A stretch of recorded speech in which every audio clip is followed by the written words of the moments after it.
llevas 15 años sin saber, les vaques me van a mostrar el camino, me va a decir, pobre padre, yo mira, además, te pelearé la brena y tuviese, les vaques ya te mostrarán el camino. Y les voy a llevar a Borgutes, que no había estado jamás la vida, tenía 15 años. El vaques te acompañaba, el vaques camino, de arriba, antes de arribar al hospital, oye, como ya hay un pujado, un día o dos, se ve la olor de saltes vaques, ellos solos van pillar, pum, y estaba alto, y él y Moreto.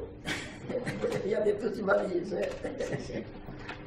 Bueno, ven pinchar allí, y después de pinchar les me yo, digo, ¿no hay un puerto así al puerto de Borgutes? Digo, sí, hasta alto y... El puerto Albergue. Me casi la mar.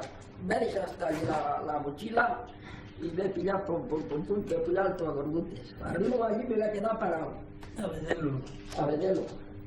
De la parte de Francia, todas las serras, todos los pliegues de hierbo, no se ve de una roca, oye, todo hierbo.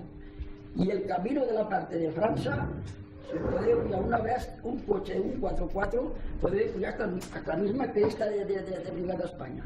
Y Brigada España, todo rocasón y no se puede ni pasar.